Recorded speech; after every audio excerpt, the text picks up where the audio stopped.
everyone, my name is Jaybird and welcome back to Lake of Voices. I need to clean my glasses, but that can wait for later. But for now, let's do this shit. Night settles like a shroud over the land, every inch of the world now covered in unrelenting darkness. Suddenly there is a gurgling. The water parts as the bridges of Sinlos rise, powered by some unnatural force, creaking like they might fall apart. I feel an inexplicable pounding like a hammer in the back of my head, beating faster and heavier than my own heart. I clenched my teeth to stop it from churning my stomach. We must go now. Okay. The guide doesn't wait for any replies, briskly starting in the direction of the shore. Bemele and I match his pace. I can feel the air weighing on us, a sensation that slows our steps despite being rested. Something hovers in my mind, the mirrored memory of the beginning of last night's journey.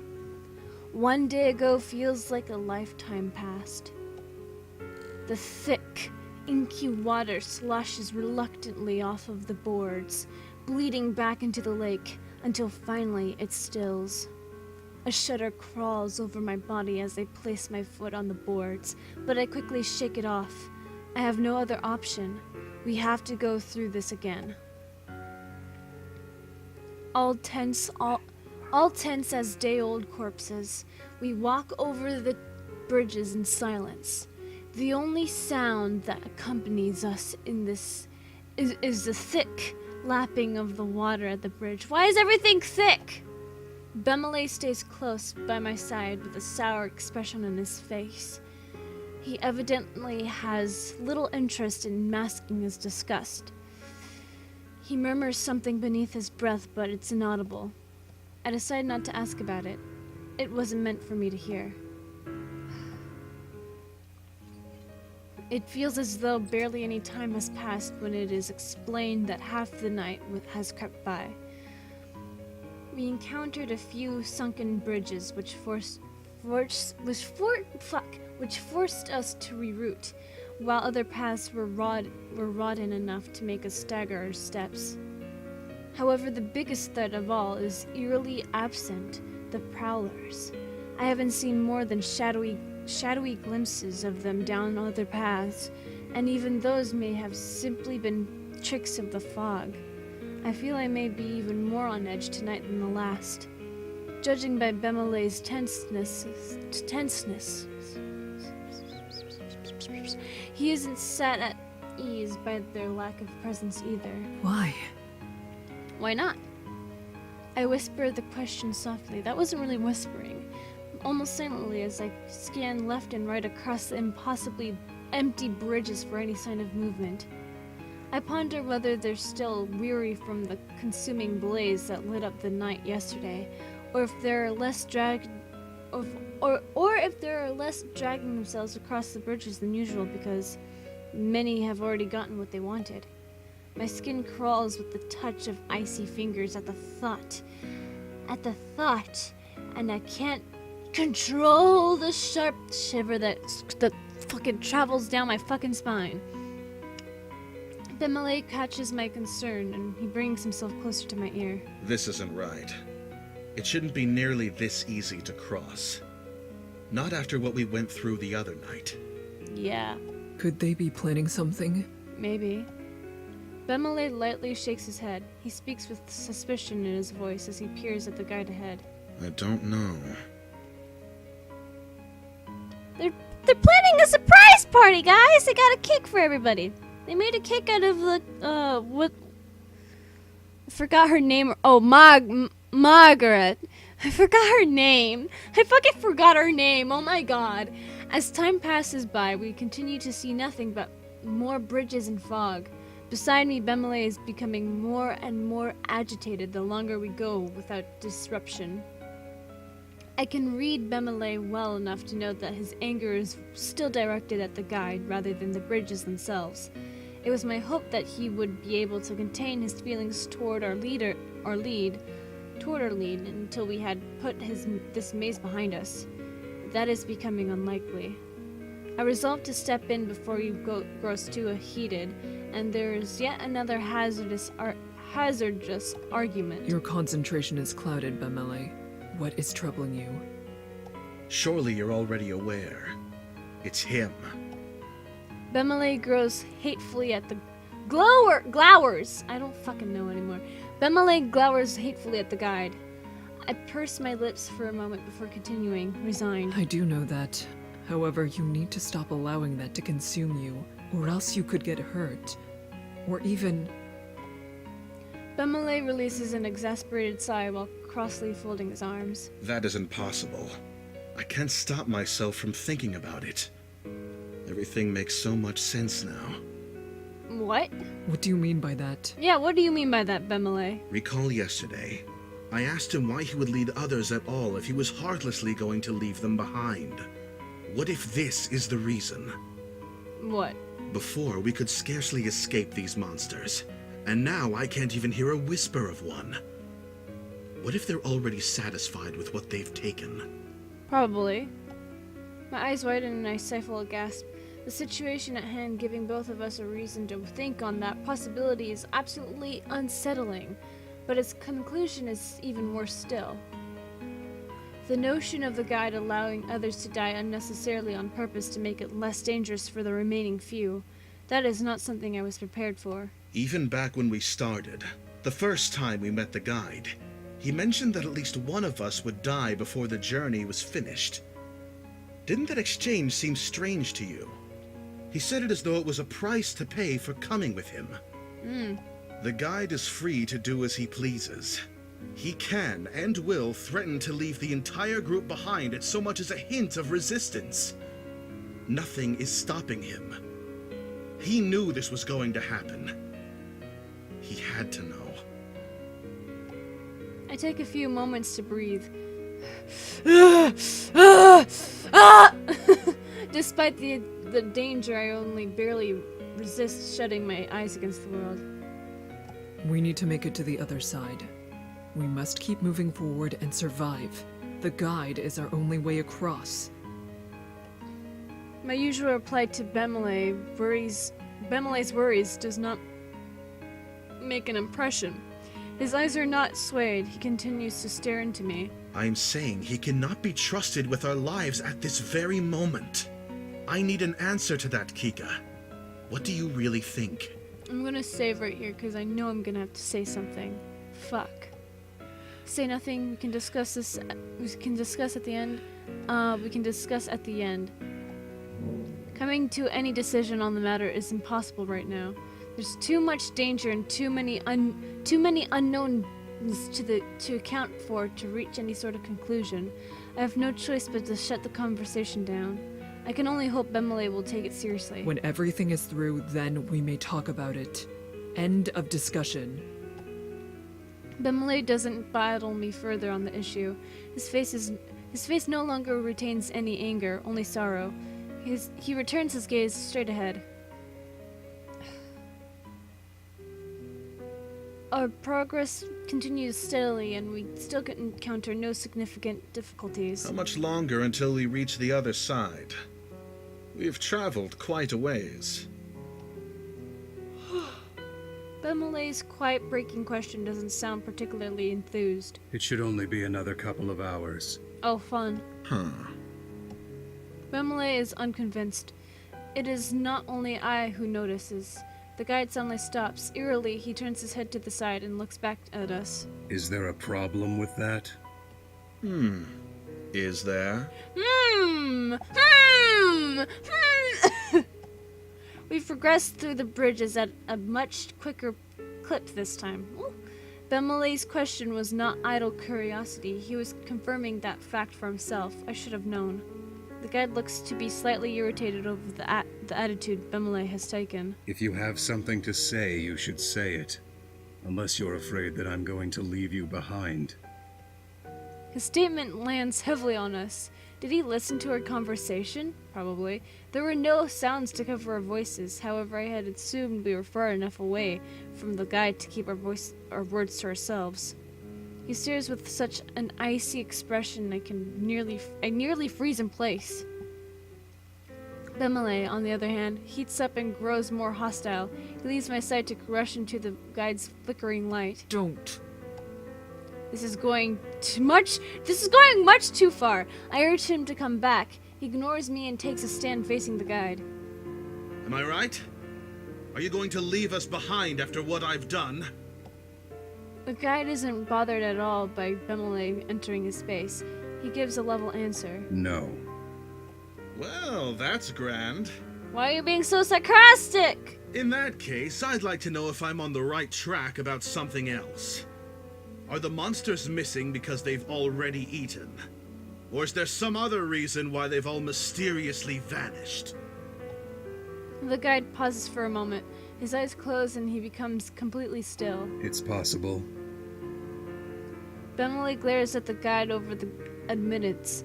It's as though he heard nothing after the first line the guide spoke. The guide is unfazed. If you enter these bridges, all you should expect is death. That is no secret. You need to stop putting so much energy into finding meaning, or else you will end up like the others. Bemele ends up speechless, caught off guard by the guide openly discussing his accusation. The guide continues at Bemele's silence, annoyance leaking into his voice. You think that the results would have been different if only I had said more or did something differently. But that is not true. The conclusion would be exactly the same. If Lou hadn't died when he did, he would have been lost at some other point during the trip. Lou? Yeah, who's Lou? Yes, Lou was his name. I had spoken with him in the past. He wanted to cross the bridges. I had deemed him unfit. He was far too desperate and unprepared. There's no helping someone like that. The guide sounds even more agitated as he elaborates. Bemele seems to be finished with being surprised. His anger reignites. Oh no. If that's all well and true, why haven't you died yet? How is it that you've been able to cross these horrendous bridges over and over again without suffering the same consequences as everyone else? The guide's face twists into a vicious snarl. He shouts, "Look at that! Oh my god, look at his eyes! Oh my god." I have died! What? I have no life to give. Everything I am, everything I could have been, was surrendered to this lake. That is the only reason why I'm able to stand before you now. I can show you the way, and I can give you advice on how to survive the perils you will face. That is all I'm able to offer. Is that not enough for you? What else do you want from me? Kindness? Sympathy? It's been far too many years since I was capable of giving anything like that. He finally stops to catch his breath, though the emotion in his eyes still shines intently. There's no response from either of us. An agonizing silence permeates the air. No one dares to even move. The tension is cut as the boards beneath me start to creak. My eyes start down. The bridge is sinking!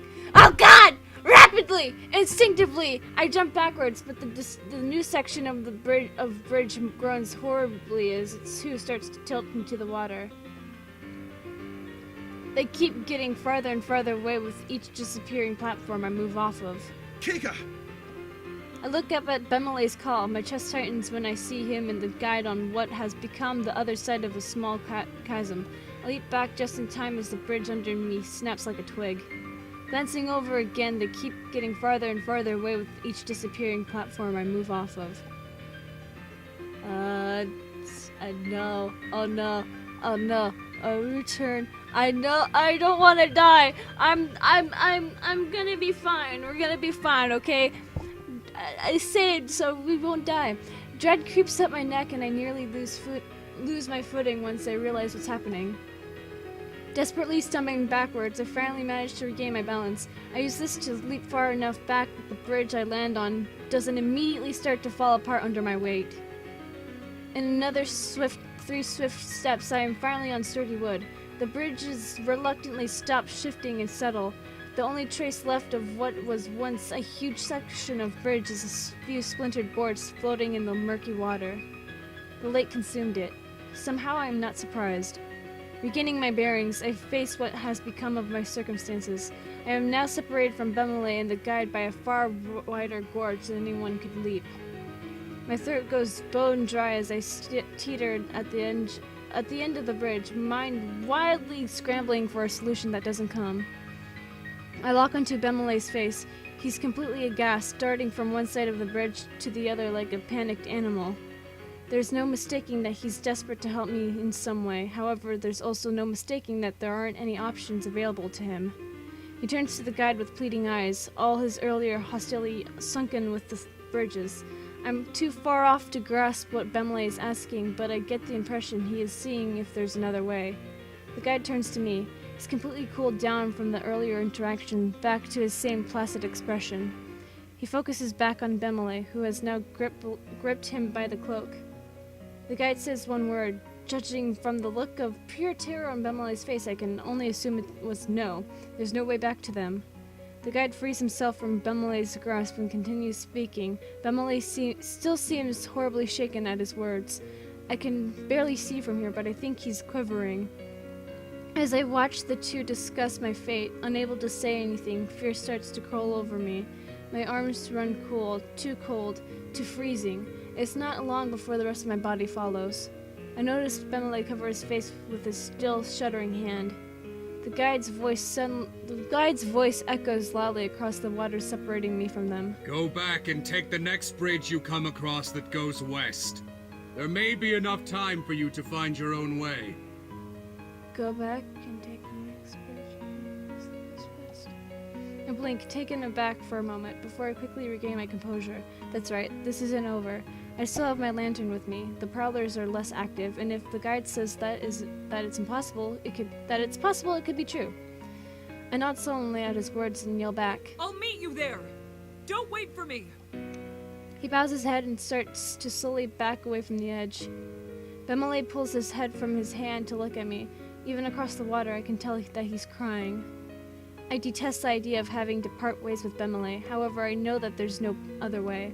I smile forlornly at him as the wind whips against my back. I speak softly. You need to go.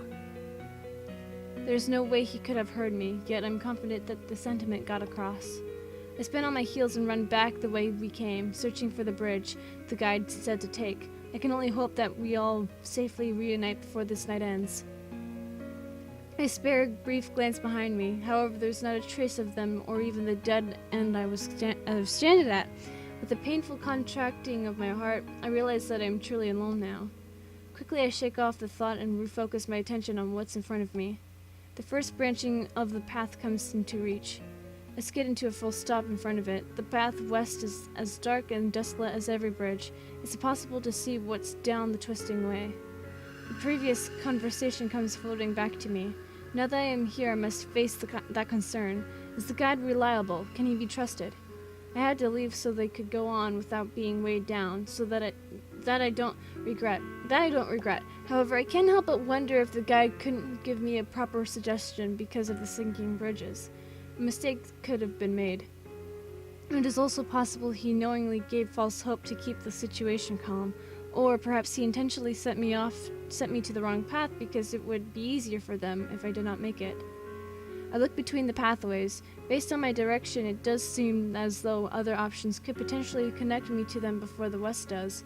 Yet I cannot possibly know until I move forward. I need to make a decision. I'm gonna go with what the guide said because I'm gonna go follow the guide's path. No, I can't allow doubt to take control. We've known from the beginning that there is only one path that has led travelers to safety. I'll take the guide on his word. His safety, blah blah blah. Without wasting an additional moment, I make my way across the western bridge. I walk at a momentarily brisk pace. I can't talk. I'm sorry. I walk at a moderately brisk pace, not wanting to risk tripping or running out of energy in a moment where I need it. If the eeriness of the lake was disconcerting before, it is now overwhelming. The blizzard-like fog drifting over the waters limits my vision to the span of my arms. The The utter silence was a comfort, despite how otherworldly it felt, but the whispering of the lake has started to stir now. I gulp despite myself. They've noticed me. As their chattering grows, I consider briefly if the others hear them as well, or if they have come out specifically because I am on my own.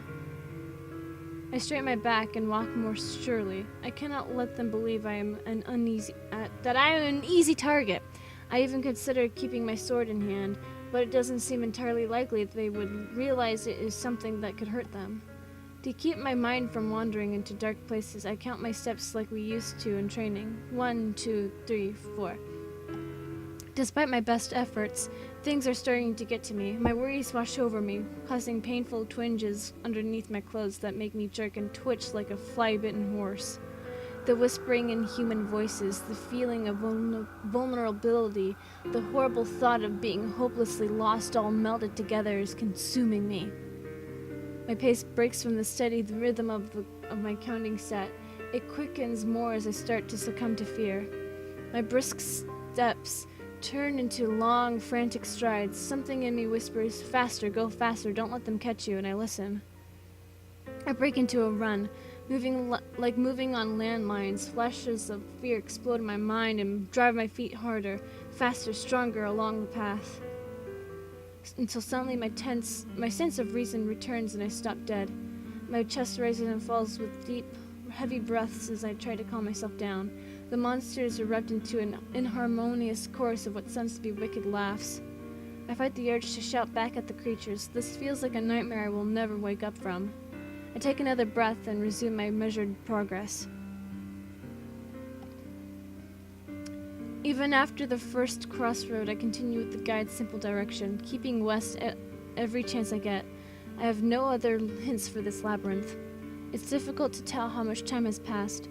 It must be at least an hour, judging by how much energy I've expended. Since I recomposed myself, I have not stopped walking for a second, despite how much time has worn on. The route still feels like an endless abyss. Then I hear a noise which causes a shuddering chill to creep down my spine. An uneven clicking followed by a squelching sound. It's a prowler. I immediately turn to look behind me.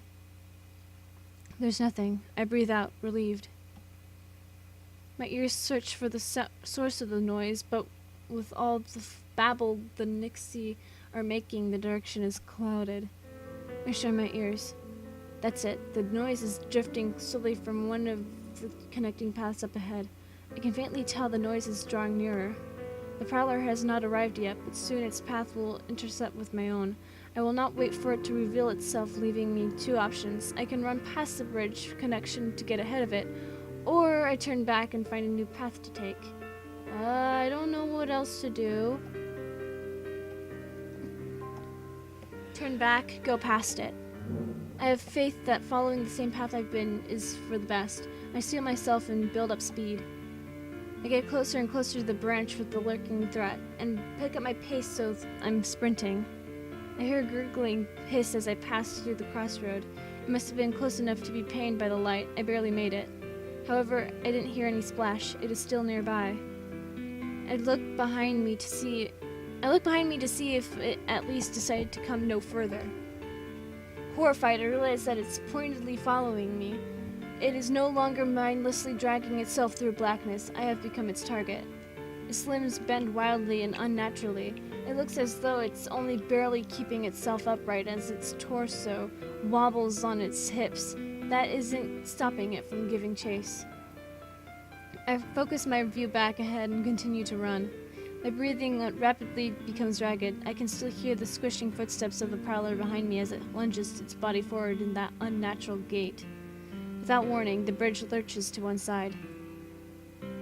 Oh fuck, am I gonna fall? Catching me completely off guard, I lose my footing and slam onto the damp surface of the bridge. My light falls with me, painfully snuffing out. Splashes and the excited stirring of many voices come from the lake. Oh fuck, I'm gonna die, aren't I? God damn it. Am I seriously gonna die, like, right now? Fuck's sake. Fuck's sake. I don't want to die, but okay.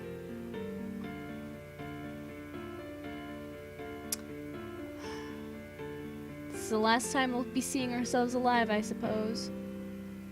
That's sad.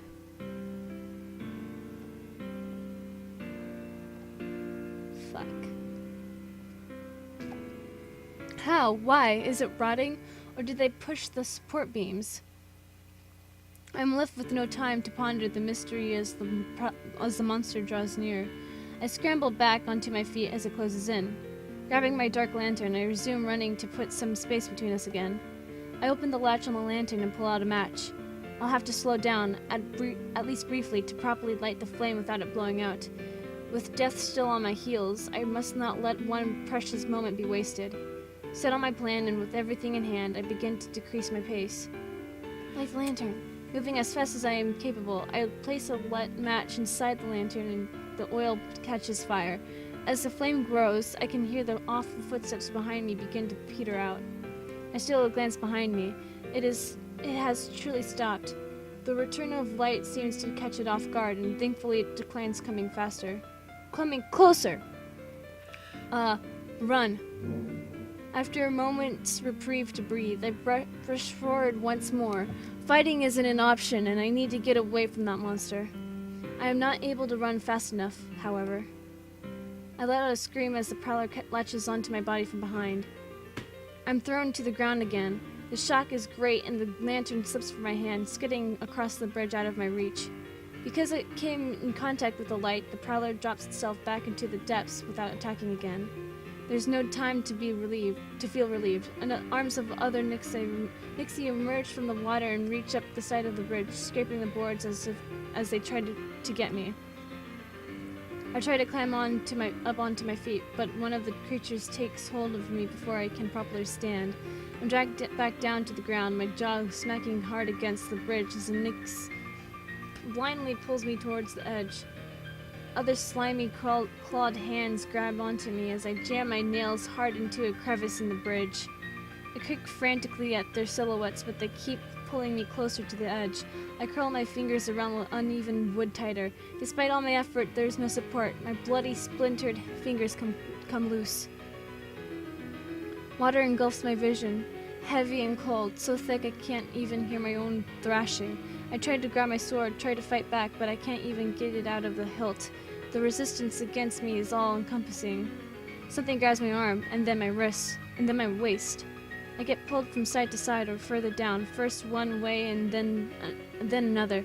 The water feels like a solid substance, and being dragged against it is like I'm being pressed through something. My vision grows darker and darker. I can't tell whether I'm going lower or whether I'm losing consciousness. My arms flail to bring me closer to wherever the surface is, but nothing is working. Oh no. Complete darkness engulfs me. Oh great, we fucking died. Was everything I've done worth it? I must believe that it was. Ah, for fuck's sake! Achievement unlocked, panic! Fuck's sake, I fucking died. God damn it. Are you kidding me? Wow! Wow! Wow! Okay, fine. Fine. You know what? Fine. We'll take it. You know what? We'll take it. But that ain't the end. I'm gonna get a guide for this game, alright? God damn it. Well, guys, with that being said, if you guys enjoyed this episode of Lake of Voices, you want to see more, and you actually want us to be fucking alive, then leave a like down below, leave a comment down below, share it with your friends, subscribe if you haven't, ring that notification bell, and remember, unlike Kika, die safely. Bye-bye!